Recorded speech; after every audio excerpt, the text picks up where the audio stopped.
Hello everyone, मेरा नाम आफरीन नस्बत है और मैं हूं आप सबकी IEIFS एंड PPB एजुकेटर। आज की वीडियो बहुत खास है। आज की वीडियो आप सबके लिए बहुत इंपॉर्टेंट है क्योंकि आज की वीडियो में हम डिटेल में डिस्कस करेंगे all about JAIIB exams. JAIIB exams clear करने के criteria, eligibility, passing marks, books recommendation and everything. आज की वीडियो आप सारे के सारे बैंकर्स के लिए बहुत ज्यादा इंपॉर्टेंट होने वाली है। तो सारे के सारे बैंकर्स, अगर अभी तक आपने इस चैनल को सब्सक्राइब नहीं किया है तो प्लीज सब्सक्राइब द चैनल। और अगर आपने बेल नोटिफिकेशन आइकन प्रेस नहीं करना है तो वो भी कर लीजिए, क्योंकि बेल नोटिफिकेशन आइकन से आपको सारे के सारे क्लासेस का नोटिफिकेशन टाइम टू टाइम मिलता रहेगा। चलिए स्टार्ट करते हैं। JAIB exams, that is junior associate of Indian institute of banker. Now this is some very basic information about the jab exam. Basic information यानी एग्जाम का नाम क्या है, that is junior associate of the Indian institute of bankers. कौन सी body, कौन सा board इस एग्जाम को कंडक्ट करवाता है, तो IIBF, that is Indian institute of banking and finance. Eligibility, bankers और members only. Mode of application online. Exam हर साल 2 बार कंडक्ट करवाया जाता है, इंडिया में कंडक्ट होता है। क्वालिफिकेशन या फिर पासिंग मार्क्स आप कह सकते हैं 50 आउट ऑफ 100 होते हैं। और साथ ही साथ अगर इसकी ऑफिशियल वेबसाइट की हम बात करते हैं तो ऑफिशियल वेबसाइट है iibf.organization। चलिए स्टार्ट करें और एक एक चीजों के बारे में डिस्कस करते हैं। सबसे पहले हम बात करते हैं eligibility, who are eligible for this exam. अगर हम बात करते हैं वो सारे बैंकर्स जो कि बैंक में काम कर रहे हैं या फाइनेंस इंडस्ट्री में काम कर रहे हैं और उनके पास 12th पास का मार्कशीट या सर्टिफिकेट है, तो they are allowed for the examination. सबसे पहले तो आपको बैंकर होना है या फिर मेंबर होना है। उसके अलावा एज लिमिट की बात करें तो as such there is no age limit. Yes, तो कोई एज लिमिट नहीं होती, कोई मैक्सिमम एज लिमिट नहीं है, कोई मिनिमम एज लिमिट नहीं है। अगर आप बैंकर हैं, अगर आप फाइनेंस इंडस्ट्री में काम कर रहे हैं, कोई फाइनेंशियल इंस्टीट्यूशंस में काम कर रहे हैं, तो आप एलिजिबल हैं विथ नो एज लिमिट। साथ ही साथ अगर हम बात करते हैं कि टाइम लिमिट क्या है, अगर हम बात करें टाइम लिमिट क्या है, तो इस एग्जाम को पास करने के लिए आपको 5 अटेम्प्ट दिए जाएंगे या फिर 3 साल दिए जाएंगे, विच एवर इज अर्लियर। यहाँ पर आपको ये नोट करने की जरूरत है कि ये 5 अटेम्प्ट जरूरी नहीं है लगातार या कंसेक्यूटिव ही हो, कोई जरूरी नहीं है। या तो आपके 5 अटेम्प्ट होने चाहिए या फिर 3 साल। ये टाइम लिमिट है एग्जाम के लिए।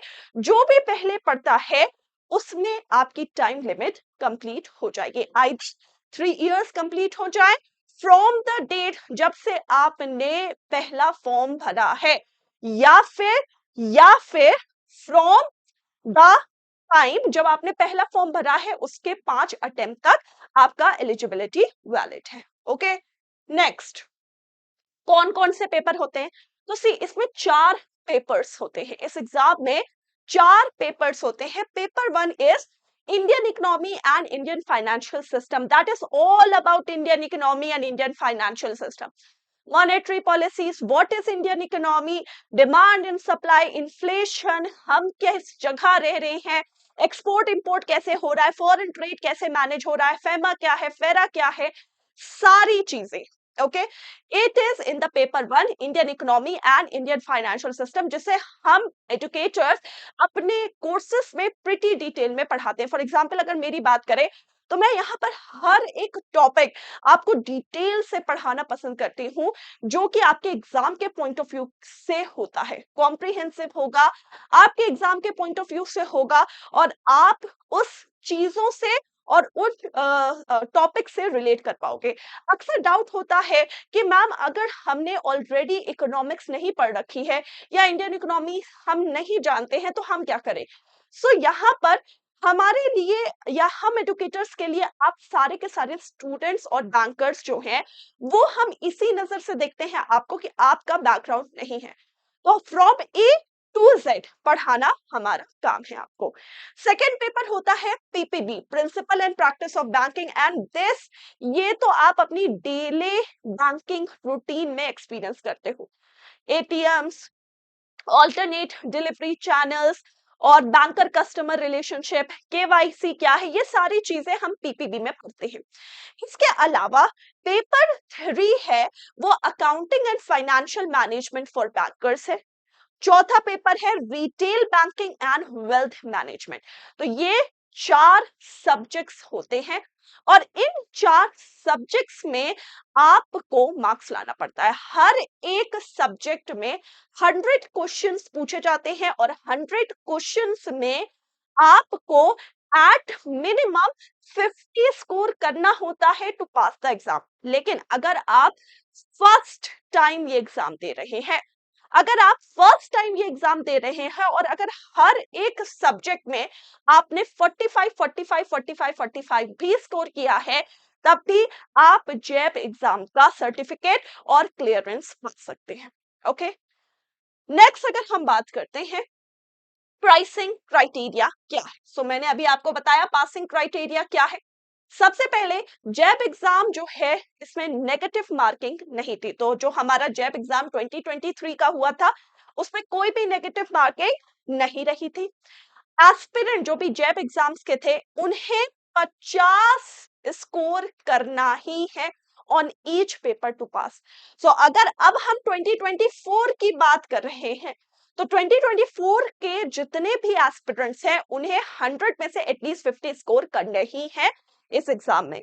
इसके अलावा अगर कोई भी कैंडिडेट जो है वो सबसे पहला अटेम्प्ट दे रहा है इस एग्जाम का, तो वो क्वालिफाइड कंसिडर किया जाएगा अगर उनके स्कोर 45 होंगे इन ईच पेपर, या फिर cumulative of 50% in all the examination, means 100 100 100 and 100 है।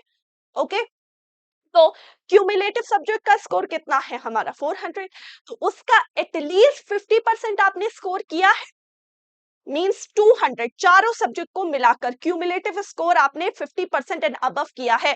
अब वेदर किसी एक में कम आए हैं ज्यादा आए हैं मैटर नहीं कर रहा है, लेकिन आपने कंप्लीट क्यूमुलेटिव स्कोर 50% से ज्यादा कर रखा है अगर आपका पहला अटेम्प्ट है, या फिर हर एक पेपर में 45 भी आपने स्कोर कर रखे हैं, तो आप क्वालिफाइड डिक्लेयर करो जाओगे अगर आपका पहला अटेम्प्ट है।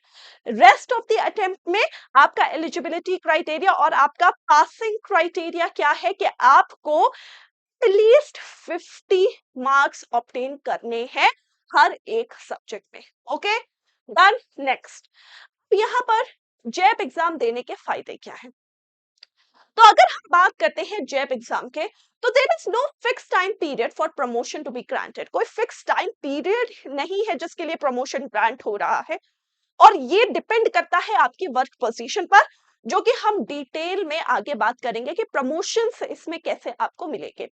लेकिन सबसे पहला और सबसे बड़ा मोटिवेशन है आपकी सैलरी इंक्रीमेंट। यस ऑब्वियसली, क्योंकि देखो काम सब इसीलिए करते हैं ताकि उनको एक बेहतर सैलरी मिल सके। तो जैब एग्जाम के अगर आपने क्लियर कर लिया, क्वालिफाई कर लिया, तो सबसे पहला काम आपकी सैलरी में इंक्रीमेंट होगा। इसके अलावा आपको बहुत सारे अलाउंसेस और पर्क्स भी दिए जाएंगे। इसके अलावा आपको अर्ली प्रमोशंस मिलेंगे, यानी यूजुअली आप जिस टाइम पर प्रमोशन पा रहे थे, अगर आपके पास जैब एग्जाम क्वालिफिकेशन है तो आप उससे पहले प्रमोशन पा सकते हो। इसके अलावा आपकी जॉब प्रोफाइल क्या हो जाएगी, अपडेट हो जाएगी। तो these are the very important benefits जो कि जैब एग्जाम के क्लैरिफिकेशन या फिर आप कह सकते हो क्वालिफिकेशन के बाद आप सबको मिलेगा। ओके, नेक्स्ट आगे बात करते हैं। जैब एग्जाम की अगर हम बात करते हैं जॉब प्रोफाइल के अकॉर्डिंग उनको प्रमोशंस कैसे मिलता है, तो अगर आप कोई भी क्लेरिकल पोस्ट में हो, अगर आप किसी भी बैंक में क्लेरिकल पोस्ट में हो, तो after qualifying the jab exam आपको प्रमोट किया जाएगा to the post of PO. तो आप बैंक पीओ के लिए एलिजिबल हो जाओगे और आपको यहाँ प्रमोशन दी जाएगी। और ऑब्वियसली अगर आप क्लेरिकल लेवल से पीओ लेवल पर आ रहे हो तो साथ ही साथ जॉब रिस्पॉन्सिबिलिटीज भी आपकी बढ़ेगी। सैलरी इंक्रीमेंट और अलाउंसेस और पर्क्स तो आपको साथ में मिल ही रहे हैं। इसके अलावा अगर आप ऑलरेडी ऑफिसर लेवल पर हो, मींस आप बैंक पीओ ऑलरेडी हो और आपने जैब एग्जाम क्लियर किया है, तो उसके बाद आपको क्या मिलेगा? आपको या तो सेम पोस्ट में इंक्रीज्ड सैलरी के साथ आगे बढ़ाया जाएगा, या फिर आपको क्या करा जाएगा? आपको मैनेजर्स पोस्ट में लाया जाएगा। फिर या तो आपको क्या करा जाएगा? मैनेजर्स पोस्ट में लाया जाएगा। ओके, सो ये आपके लिए क्या है? जैब प्रोफाइल है। ओके, सो बेसिकली जैब एग्जाम को क्वालिफाई करने के बाद आप सारे बैंकर्स को ये बेनिफिट्स मिल रहे हैं, और ये बेनिफिट्स कुछ कम नहीं है। ये बेनिफिट्स कह सकते हैं हम कम नहीं है, क्योंकि ये इसी चीज के लिए आप काम कर रहे हो, अपनी सैलरी इंक्रीमेंट, अपने पोस्ट इंक्रीमेंट, इसी चीज के लिए तो आप काम कर रहे हो, और इसीलिए आपको ये जैब एग्जाम्स जो है क्वालिफाई करने होते हैं। ओके, नेक्स्ट अगर हम आगे बात करते हैं, तो जैब में जो सैलरी है, देखिए इंक्रीमेंट कैसे लगता है, अगर मैं आपको बताऊं, तो जैब एग्जाम का जो इंक्रीमेंट है उसमें कोई भी एक फिक्स्ड सैलरी स्ट्रक्चर से इंक्रीमेंट नहीं मिलता, कि कह दिया जाए कि जैब एग्जाम क्लियर करने के बाद आपको 10% का इंक्रीमेंट मिल जाएगा, सैलरी में 20% का मिल जाएगा। नो, बहुत बेसिक चीज ये है कि अगर आप कोई बैंक में काम कर रहे हैं जो कि मेट्रोपॉलिटन सिटी में है या फिर कोई भी अर्बन एरिया में है, तो आपको ज्यादा इंक्रीमेंट मिलेगा और ज्यादा आप पे करे जाओगे एज कंपेयर टू अगर आप कोई रूरल या फिर रिमोट एरिया में काम कर रहे हैं। बैंक टू बैंक डिफर करता है कि आपकी सैलरी में आपको कितना इंक्रीमेंट मिलेगा।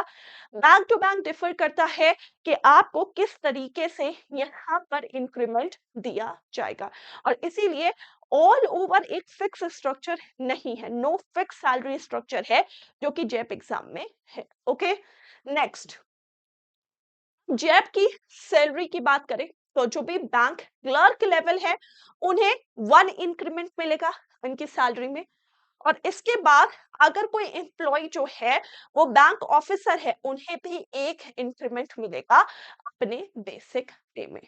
सो increment and promotions, these are the 2 most important thing जो कि जैब का एग्जाम की क्वालिफिकेशन आपको ऑफर कर रही है। ओके, नाउ इस बार के हम जैब एग्जाम का ओवरव्यू देख लें। जैब एग्जाम 2024 जैसा कि आप सब जानते हैं बस आ ही रहा है, और इस बार एग्जाम की डेट्स जो हैं वो रीशेड्यूल हुई हैं। जैसे कि IEIFS जो पहले 25 मई को होने वाला था, वो शेड्यूल है 9 जून को। PPB जो पहले 26 मई को होने वाला था, अब वो शेड्यूल है 16 जून को। Counting and financial management for bankers जो कि पहले जिसकी ओरिजिनल डेट थी 2 जून, वो शेड्यूल है 22 जून के लिए। वेयर एज अगर हम बात करते हैं जो retail banking and wealth management है, it will be held as per scheduled on 8 June. Okay, so ये है जैब एग्जाम की डेट्स। ठीक है, IEIFS का एग्जाम 9 तारीख को है, PPP का एग्जाम है 16 तारीख को, counting and financial management for bankers 22 जून को, और retail banking and wealth management 8 जून को शेड्यूल है। क्लियर?